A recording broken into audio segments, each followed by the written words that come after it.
You're watching Alabama's WVUA News at 6.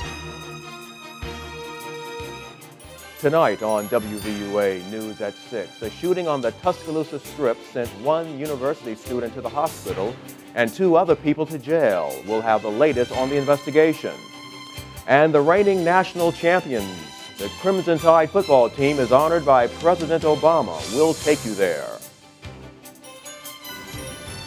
But first, a University of Alabama football player is recovering from his injuries, and two other young men are behind bars after a chaotic scene on the Tuscaloosa Strip early this morning.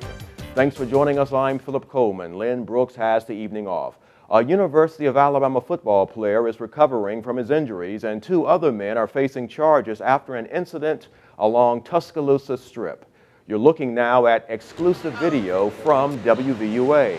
The Tuscaloosa Metro Homicide Unit has confirmed a 20-year-old student was injured but has not released his name. However, the Associated Press is reporting that Crimson Tide receiver DeAndrew White was hospitalized after an early morning fight where shots were fired.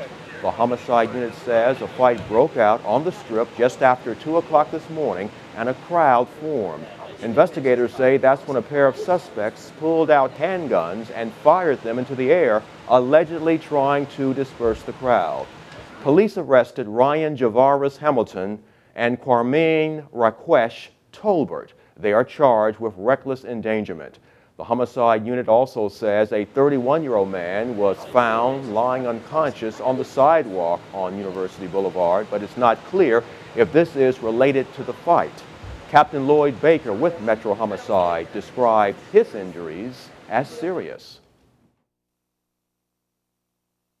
Hero's still in DCH being treated. I don't know of an official status, but he does not have life-threatening injuries. The 31-year-old, his injuries are more severe, and we're monitoring him now through the hospital.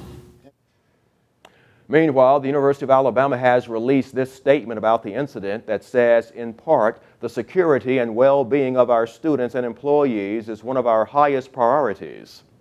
Because of the potential of ongoing threats to the campus and the surrounding community, the U of A deployed U of A alerts and our emergency notification alert system. When officers confirmed that both suspects were in custody, the U of A used the same system to notify the students and the employees that the threat of danger had passed. Now, this statement comes from Deborah Lane, the Assistant Vice President for University Relations. Now, switching gears, John Huddleston joins us. And John, I understand that the University of Alabama football team took a very special trip today. Yeah, Phil, that's exactly right. The Tide rolled into Washington, D.C. and landed at the White House today. President Barack Obama held a special ceremony honoring the Tide's latest national championship. This is the third trip to the White House for Coach Nick Saban. Alabama also went to the White House with Saban after his 2009 national championship. And Saban took LSU on the same trip after their title in 2003. Now, Obama says this was a special season for the Tide on and off the field, and also commended them for their work in the community following the April 27th tornado. We'll have much more on their visit to Washington, their trip, and a whole lot more coming up a little bit later on at Alabama's Home Team Sports. Philip. All right, thanks, John. Now back in Tuscaloosa, a program bringing people together to continue the rebuilding of storm-affected areas in West Alabama.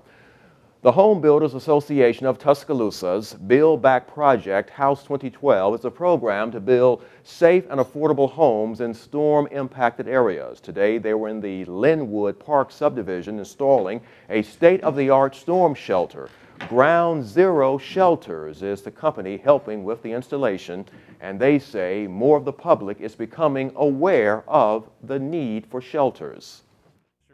A lot of the tornado victims that aren't aware of our shelters are becoming more aware of it. We've been into a lot of different states, even at the same time that tornadoes have been there, installing shelters. So getting the public aware of what our product is and how it works, along with the safety that it provides, is what we try to accomplish. And this project will be approximately 1,350 square feet with 3 bedrooms and 3 baths. And the home is expected to be finished by the first week of June. Now we have this special programming note for you. Your home team will have special coverage all week leading up to April 27th. It all begins Monday when we are live from the Rosedale community. Tuesday we'll have special coverage from the Forest Lake neighborhood, and our coverage continues on Wednesday from Alberta City. On Thursday we're at Holt, and this all wraps up on Friday when we will broadcast the city's memorial service live from Coleman Coliseum. And we'll have many special reports all week long right here on WVUA News. Now, folks here in West Alabama had the chance to learn more about that infamous McDonald's hot coffee case. A special screening of the HBO documentary Hot Coffee was held at the U of A School of Law. There was also a panel to answer questions featuring the film's director and producer. It was sponsored by the Prince and Glover and the Hayes and Cochran law firm. And tonight you can learn more about this case on a special edition of WVUA Law Call. The film's director, Susan Saladoff, will join us for a special 1-hour show. That's tonight at 6:30, right after WVUA News at 6.